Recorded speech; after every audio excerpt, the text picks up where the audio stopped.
students. Last class we have discussed investment function. One of the concept is multiplier. Now we'll see the working of multiplier. Look at the slide. Suppose the government undertakes investment expenditure to rupees 100 crores on some public works by way of wages, price of material, etc. That means the government is spending 100 crores on laying roads or building schools, like that, building a schools, like that they are ready to spend 100 crores. So they need labor. For labor they are paying wages. For a price of materials, for the materials they have to pay the price. Like this they are making consumption, so that is investment consumption. Okay, so the income of labor, supply of materials increased by 100 crores. The MPC is 0.8. They are assuming it is 0.8, that is 80 percentage. So sum of 80 crores. So it's spent on consumption. So remaining 20 crores is considered as a saving. We know already MPS plus MPC equal to 1. So the supply of goods gets income 80 crores. That is 80 percentage of 80 crores is 64 crores. So in turns the manner consumption expenditure and increases income in a chain like a manner. Look at left side, the picture is given. Producer is giving baskets to international buyer and gets some money back, and that money divides into three. One is for saving, one is for import, another one is for paying the money for the materials and paying the labors, and even for the self consumption.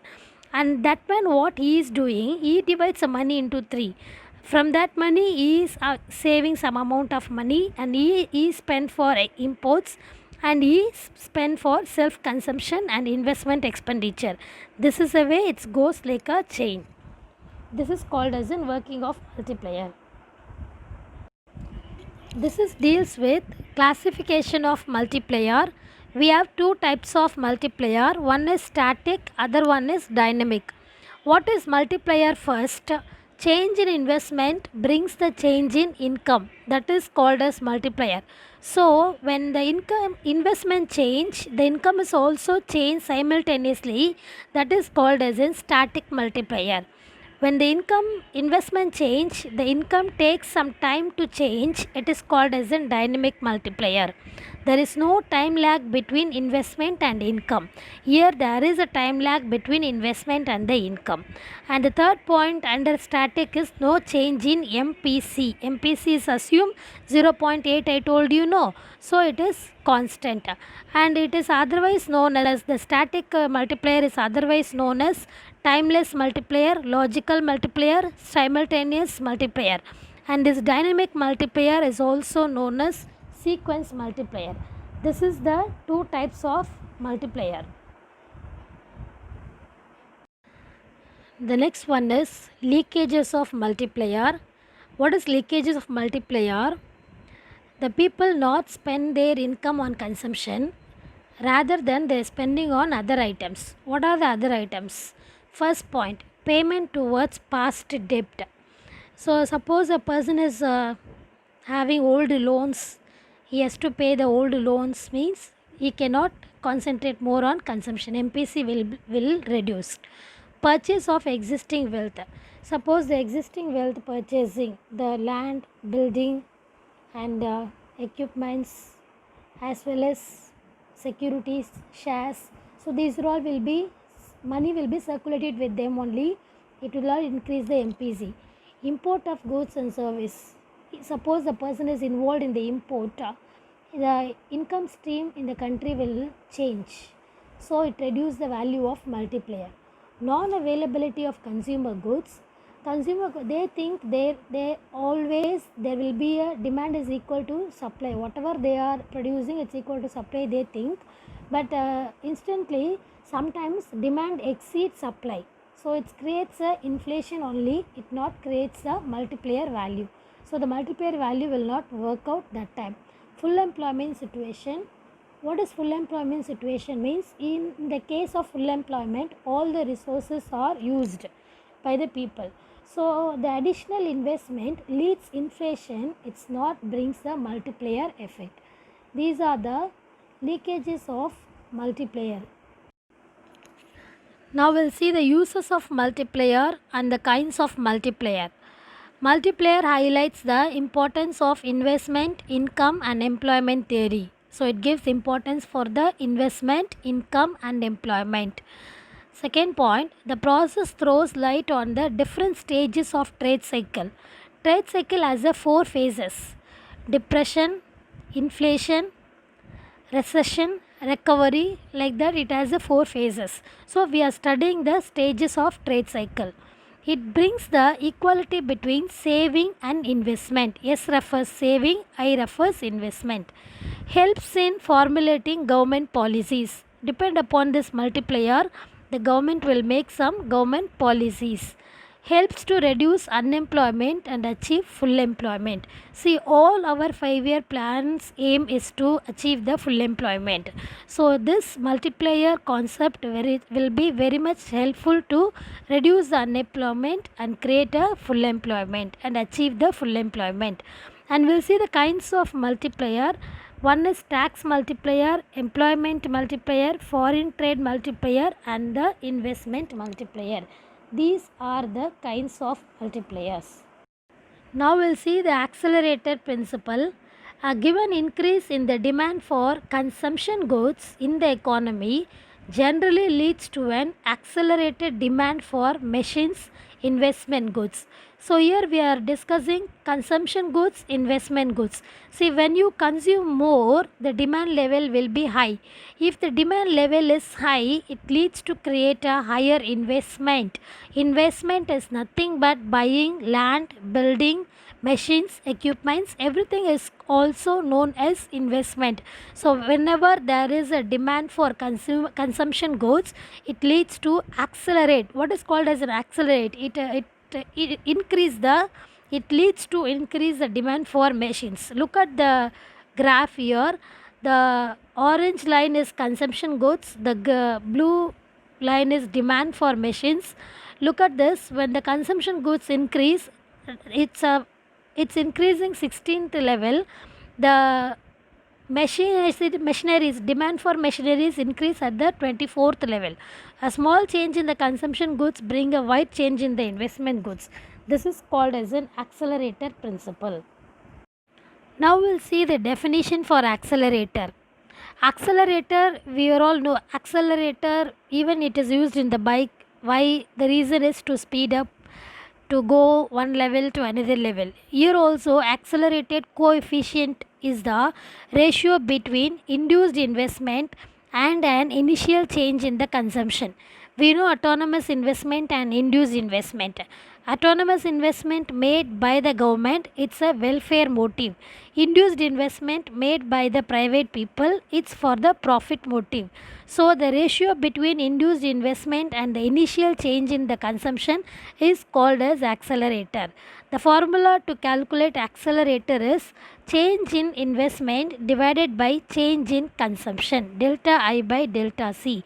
Look at the last two lines. Assuming the expenditure of 50 crores on consumption goods and 100 crores on investment goods, the accelerator is 2, because 50 crores only changed by the consumption goods, but the investment goods changed by the 100 crores.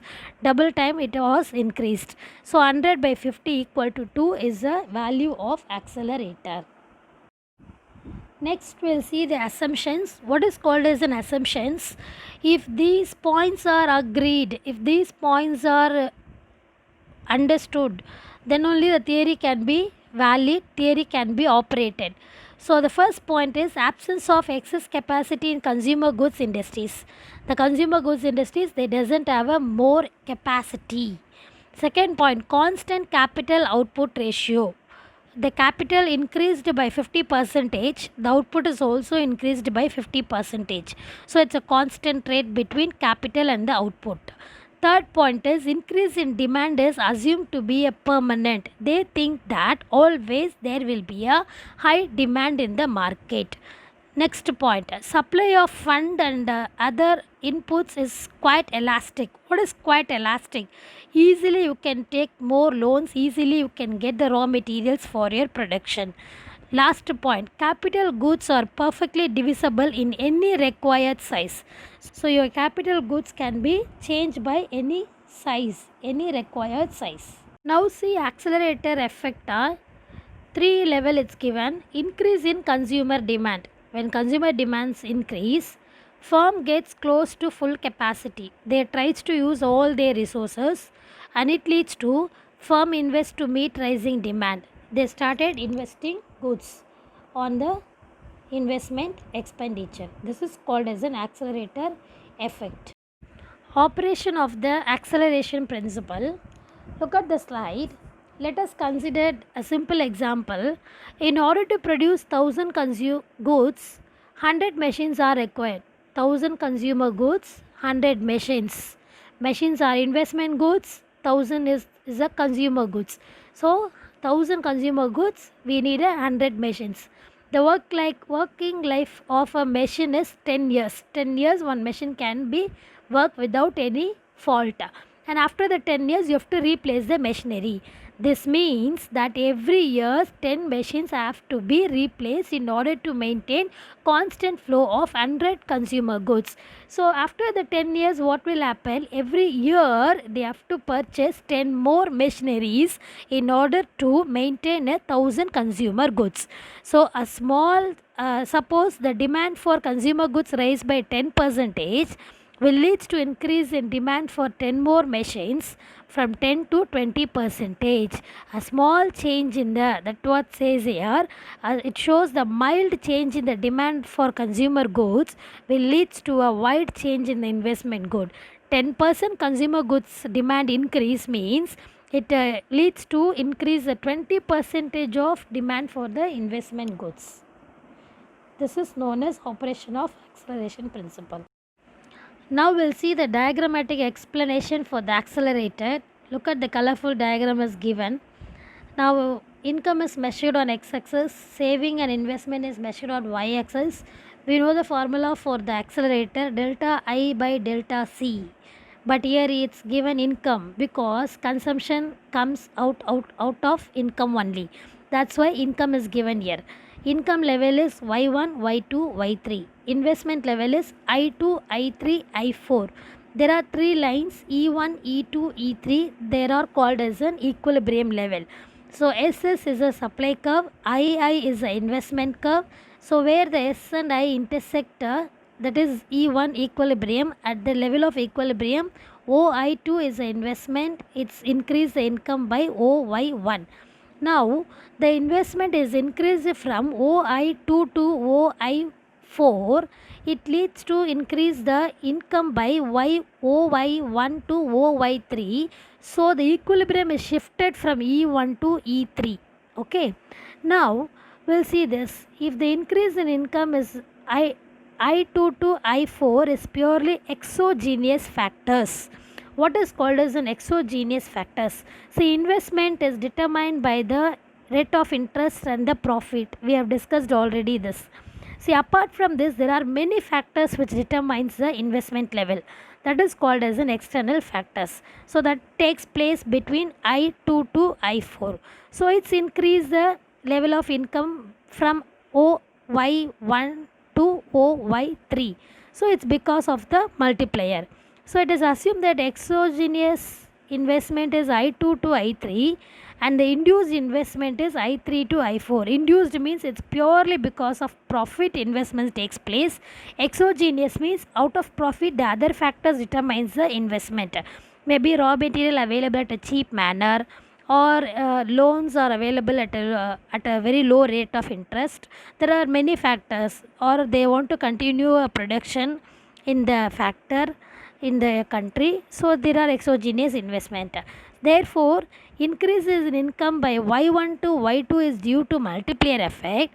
Increase in income by y2 to y3 is due to accelerator effect. This is the diagrammatic explanation of the accelerator. Now we'll see the limitations of the theory. Limitations means drawbacks of the theory. First point is, in the assumption I have told you already, there is a constant relationship between capital and output ratio, but it is unrealistic. It is not a realistic one, it's a unrealistic. Okay, in reality, capital how much increase, the same way output cannot increase. Second point, resources are available only before full employment. See, already if they achieve full employment, resources are not available. Okay. Third point, accelerated will work only if the increased demand is permanent. I told you already, demand may sometime exceed the supply, or supply may sometime exceed the demand. So if in that case they cannot, accelerated will not be work out. Accelerator will work only when credit is available easily, when loans are available at very low rate of interest easily. When the loans is available, then the accelerated can be possible. If there is excess capacity in the consumer goods industry, the accelerated principle would not work out. Suppose the consumer good industry have a more capacity, then there is no need to change the investment level. Okay, last point is excess capacity in capital goods industries is assumed. So we are saying that 10% consumption increase means 20% investment increase. It is not possible. It is assumption only. It is not possible in a realistic life. Now we'll see the super multiplier. What is super multiplier? Combined of multiplier as well as the accelerator in a mathematical way, that is called as a super multiplier. It is introduced by J.R. Hicks. Okay, it's a combined effect of interaction of multiplier and the accelerator, and it is used to measure the total effect of initial investment on income. So it is worked out by both induced consumption and induced investment. Now we'll go for leverage effect. What is leverage? It's the same thing only, where it's a combined effect of multiplier and the accelerator is called as a leverage effect. So it leads the economy at a very high level of income or very low level of income. Sometimes income may increase highest level, sometimes income may leads to a lowest level. The formula is y equal to c plus ia plus ip. Y equal to aggregate income, C is a consumption expenditure, IA is autonomous investment, IP is a induced private investment. With this, we have completed chapter 4. Thank you for listening.